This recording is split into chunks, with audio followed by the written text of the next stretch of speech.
Shalom saudara, Rema hari ini, Tuhan bisa memakai orang yang tidak dipandang oleh dunia. Bacaan kita terambil dari Matius pasalnya yang pertama, ayat 1 sampai ayatnya yang ke-17. Sejarah dunia penuh dengan kisah orang-orang yang dianggap kecil, namun justru memberi dampak besar. Kita bisa melihat bagaimana tokoh-tokoh yang awalnya diremehkan, akhirnya bisa menjadi pusat perhatian. Dalam dunia modern, banyak kisah inspiratif tentang orang-orang yang berasal dari latar belakang yang sederhana, bahkan penuh dengan kegagalan, tetapi kemudian menjadi pemimpin besar atau penemu yang mengubah dunia. Alkitab pun menyingkapkan pola yang sama. Allah tidak hanya memakai orang-orang yang dianggap suci atau terhormat oleh masyarakat. Ia justru sering memilih mereka yang dianggap hina, gagal, atau tidak layak. Matius pasal 1 ayat 5-6 menyingkapkan hal ini dengan jelas. Mulai dari Rahab, seorang perempuan yang dikenal sebagai perempuan sundal di Yeriko. Ruth, seorang perempuan yang berasal dari Moab, satu bangsa yang sering dipandang rendah oleh orang Israel, hingga Batsheba, istri Uria, yang kisahnya penuh dengan luka akibat dosa Daud. Mereka ini justru dicatat dalam silsilah Yesus Kristus. Pertanyaannya adalah, mengapa Matius menuliskan nama-nama mereka? Dan apa pesan teologis yang hendak disampaikan?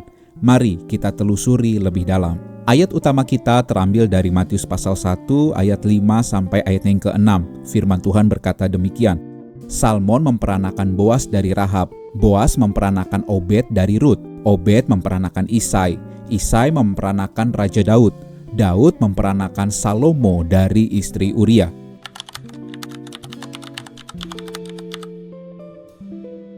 Silsilah dalam budaya Yahudi bukan sekedar catatan keluarga, itu adalah identitas, status, dan bukti legitimasi. Matius menulis silsilah Yesus untuk menunjukkan kalau Yesus adalah Mesias yang sah, keturunan Abraham dan Daud.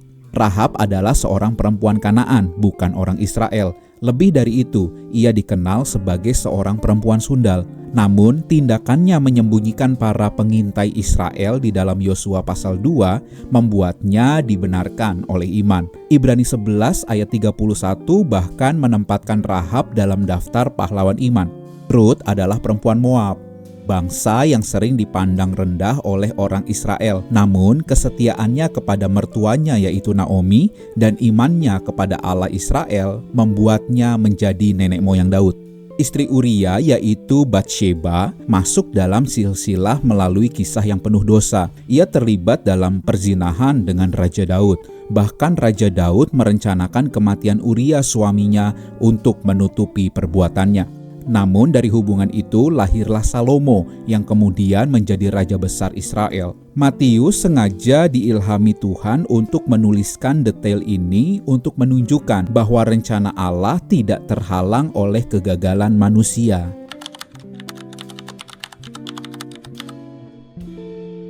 Matius membuka Injilnya dengan kalimat Yunani, Biblos Geneseos, yang berarti kitab asal-usul. Kata Geneseos ini memiliki akar yang sama dengan kata Genesis, sehingga ketika pembaca Yahudi membacanya, maka mereka akan langsung teringat pada awal mula dunia. Di dalam Perjanjian Lama, kata pertama yang muncul adalah Beresit, yang artinya pada mulanya, Kejadian 1 ayatnya yang pertama. Kalimat Biblos Geneseos juga menyiratkan bahwa sejarah keselamatan dimulai dari pada mulanya dan kini mencapai puncaknya dalam Kristus Yesus. Inilah yang membuat silsilah Yesus bukan sekedar daftar nama. Ini adalah deklarasi bahwa Allah yang berdaulat sejak pada mulanya tetap aktif bekerja dalam sejarah manusia dan ciptaannya.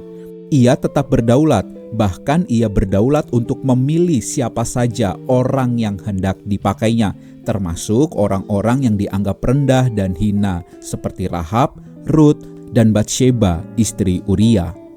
Kata yang dipakai oleh Matius untuk memperanakan adalah egenese. Ini adalah bentuk auris dari genao, yang berarti melahirkan atau memperanakan.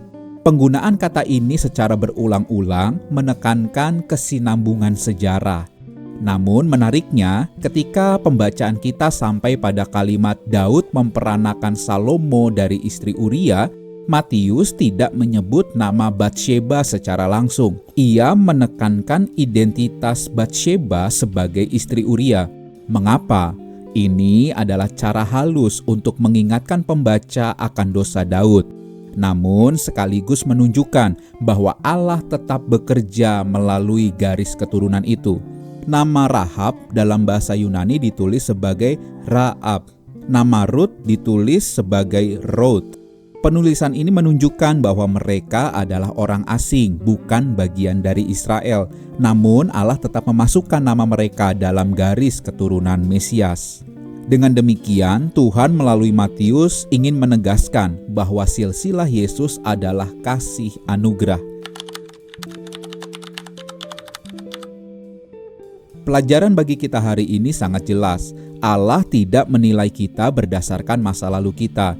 Ia melihat hati yang mau percaya dan taat.